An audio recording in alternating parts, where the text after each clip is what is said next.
Is it the locks? 2 minutes. Okay, got it. Thank you. Appreciate it.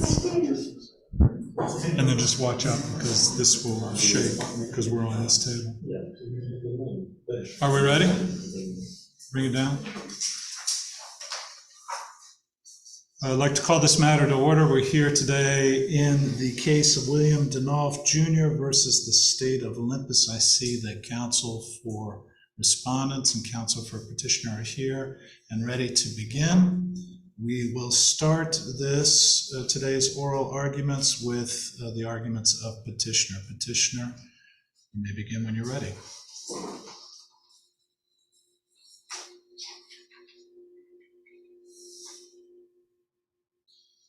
Chief Justice, Associate Justices, at this time I would like to request 2 minutes for rebuttal. 2 minutes will be reserved for your rebuttal. Thank you, Your Honor. May it please the Court.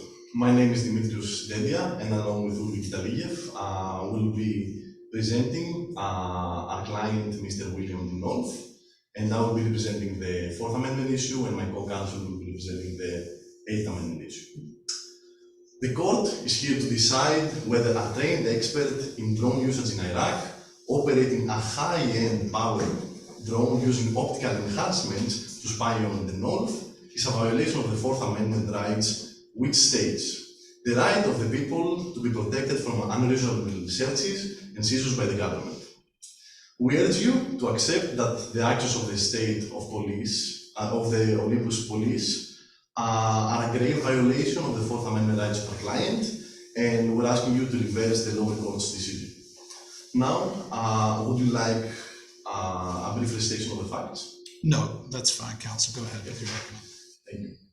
Now, we would like to affirm the court that Mr. Danoff both created the expectation that society accepts of privacy that society accepts as reasonable, and that the RV that Mr. Danoff was arrested in was conceptualized as a home, and therefore assumed to be a private space. At the same time, the specific usage of drone technology that gathered data that would otherwise not be available to the public.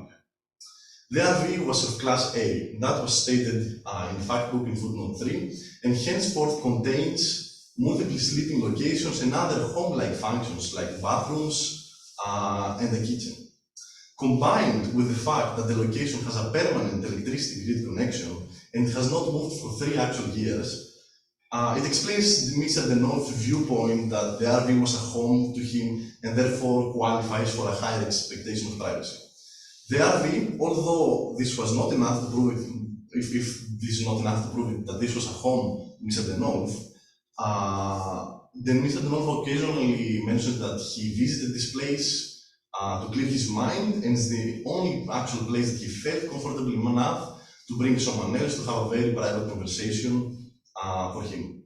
As you already know, in Lagosville, Illinois, mentioned in Minnesota versus Carter, 1998, there exists the right of individuals to have a standing to claim the protection of the Fourth Amendment because they have a legitimate right to privacy in the involved place. This is at page 87. Of course, if the opposing counsel does not see the facts presented here, we would also like to remind ourselves that at the time of the placement of the RV, there were certain privacy criteria met, which are relevant to the location of the RV, and which legitimize and maximize this legitimate expectation of privacy. I'm of course talking about the purposely hidden RV from the roadside view and therefore the public view from that place, the public eye, which is a criterion that was of a high importance when the California v. Scarney in 1985 case was decided upon. It was, in other words, what judges back in that case would say, not knowingly exposed to the public.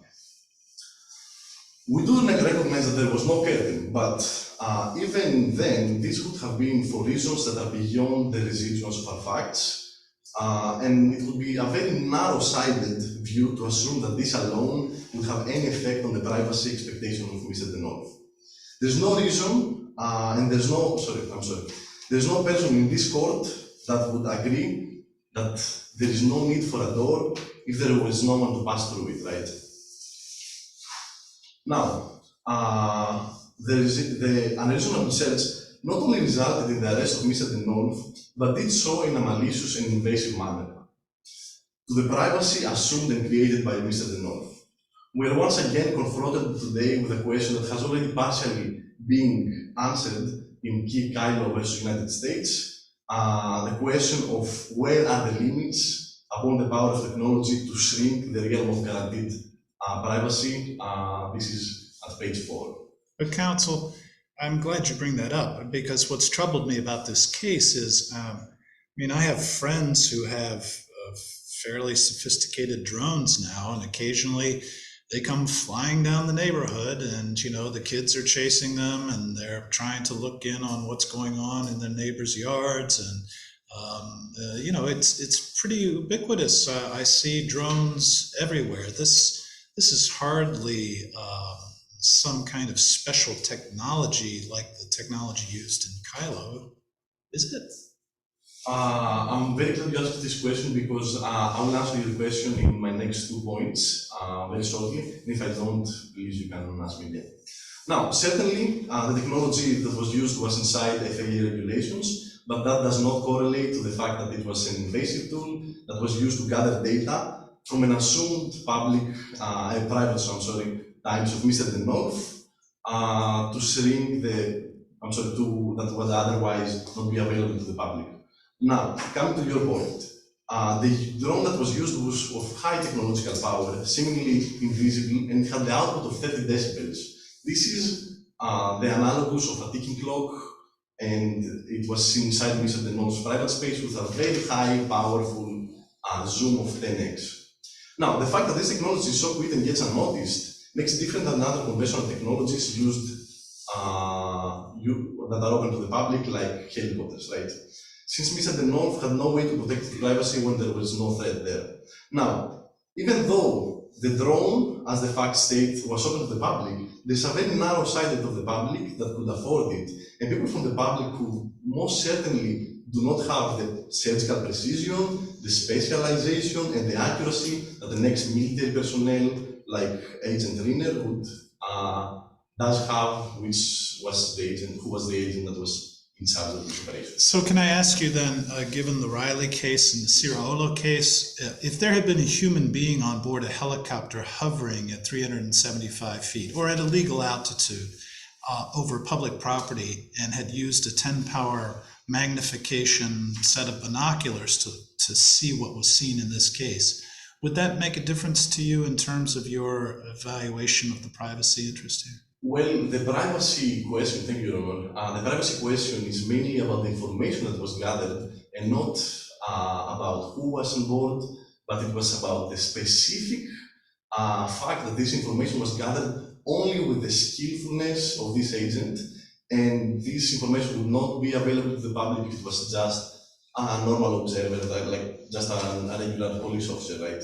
This person has been in Iraq and was specialized in drone usage. So the information gathered by this case does not only correlate to the drone, but also correlates to the drone specific usage.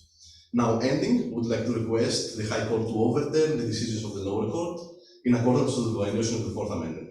Since Mr. Ntentia created a reasonable, I'm sorry, can I finish my... Yes, you may finish your... in accordance with the violation of the Fourth Amendment, since Mr. Ntentia both created a reasonable expectation of privacy that society would accept as viable, and as well as the technology and know-how correlated with the spying operation was highly invasive and not in accordance with the public usage of such high, powerful technological equipment. Thank you, Your Honor, if I ask him a question. Okay. So throughout your argument, you emphasize and reiterate this subjective privacy that your client had, correct? Yes. But if I can recall from the record, he did step out of the recreational vehicle to pick up a wooden stick, correct? Yes. So would you say in that moment that he also had a subjective right to privacy? Well, if he's in the peripheral of the public eye? Thank you, Robert. The question that you posed is a very interesting one that could be decided in another court, but this court is about the information that was gathered while the drone was looking inside the RV, and this information was the main objective which brought the police in. So yes, this information was available to the public eye, so yes, this was not a private moment for Mr. Denolf, but at the moment Mr. Denolf stepped inside the RV, he went back to that legitimate expectation of privacy, and therefore the legitimate expectation of privacy that was violated by this drone. Your time is up. Thank you, counsel. Thank you. Co-counsel for Mr. Denolf, your argument, please.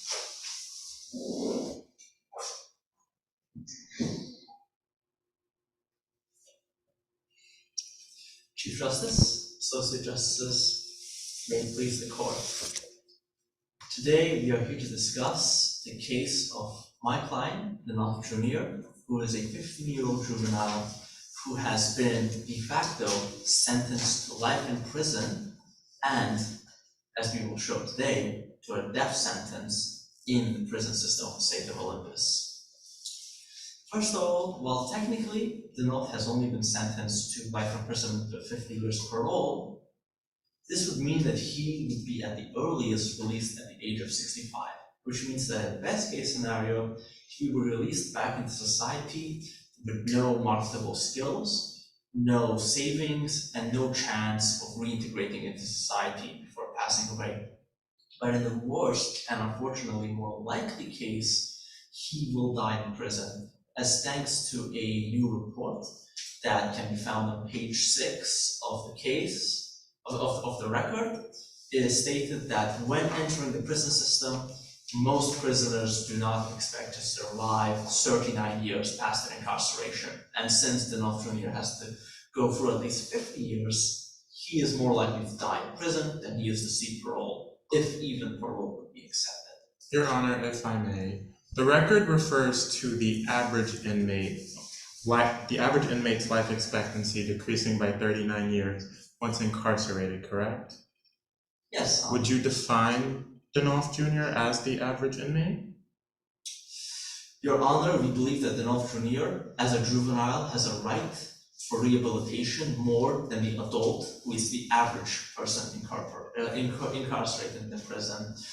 As we were stating, based on the facts that were given, we would encourage this court to overturn the decision of the lower courts and to give Denolf Jr. a chance for rehabilitation and to re-enter society once more after serving an appropriate prison sentence, of course.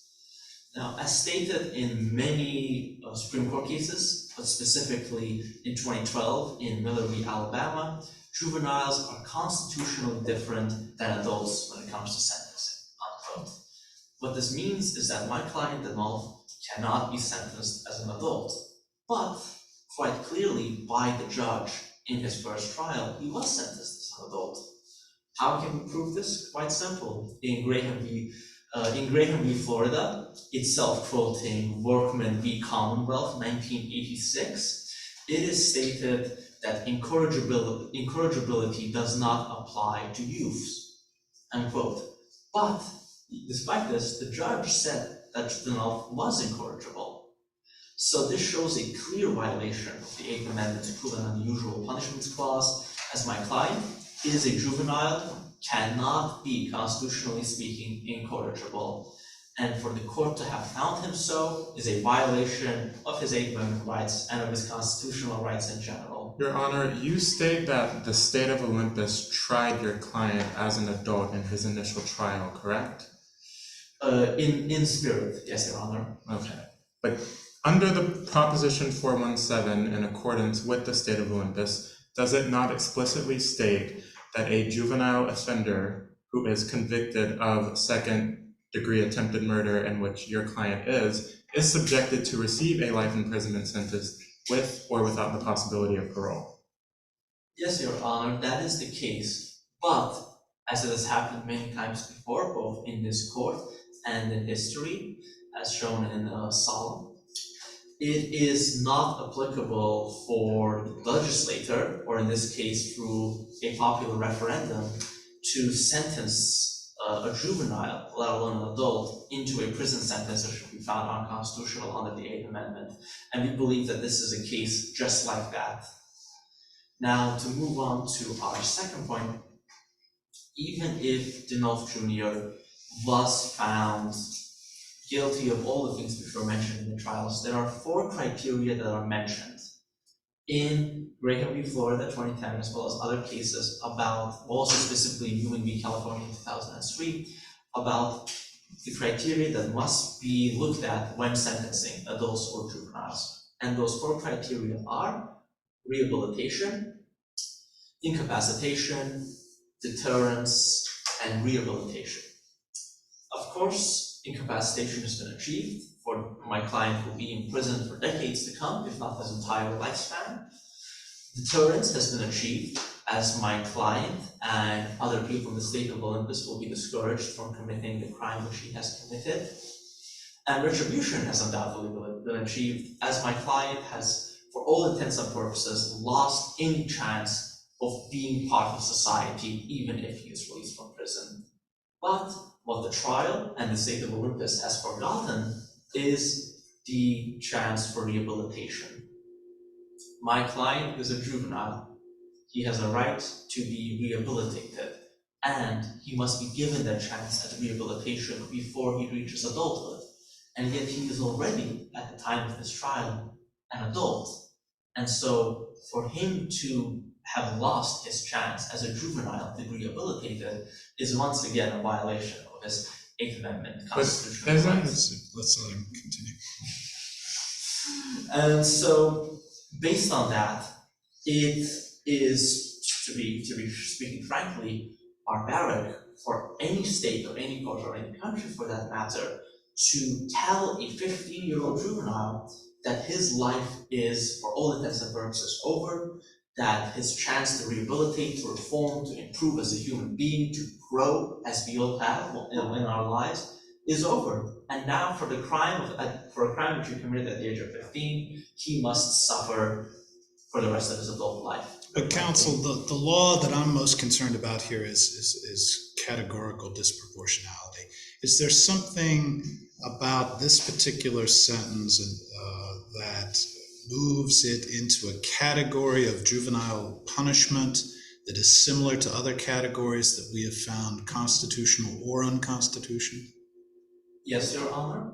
For example, in Graham v. Florida, it is specifically stated that juveniles cannot be sent to life in prison sentences, life imprisonment without parole sentences, unless of course on an individualized basis. And we believe that since parole can only be achieved after 50 years, the Dimitrios sentence is, factually speaking, the same as a life imprisonment without parole sentence. And so based on Graham v. Florida, as well as Moot v. Alabama and other cases, is a violation of the 8th Amendment.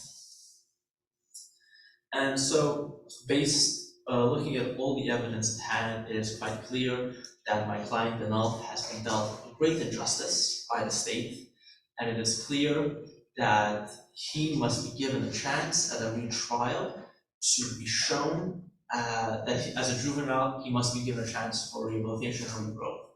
And if the state of Olympus is not willing to grant him his constitutional rights, then we can only hope that this court looks at the facts of the case and decides to overturn the lower court's decisions and to give my client his constitutional rights. Counsel, I noticed that in Solem and Graham and Kennedy's concurrence in Harmelin, there's a great deal of discussion when we're talking about the gross disproportionality of a particular sentence, about whether this is the rare case. It should be exceedingly rare for this court to intervene and displace the sentence given by a trial judge who's more familiar with the case than we ever will be.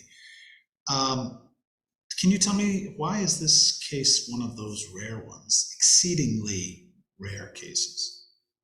Of course, Your Honor, this is one of those exceedingly rare cases because my client is, specifically speaking, a juvenile. And based on previous Supreme Court cases, juveniles have, as said in Graham, quote, less than culpability for their crimes, unquote. And so he was not given this less than culpability, and he was not given this chance of rehabilitation as all juveniles should be. And so we believe that in this case specifically, while the state of Olympus and its judges have decided to give him this sentence, we believe that it is actually unconstitutional, specifically because it robs him of his chance of rehabilitation, unlike what other court cases might have done. And based on all this evidence, we hope that the Supreme Court overturns the lower court's decisions and gives justice to my client. Thank you. Thank you, counsel. Counsel for the state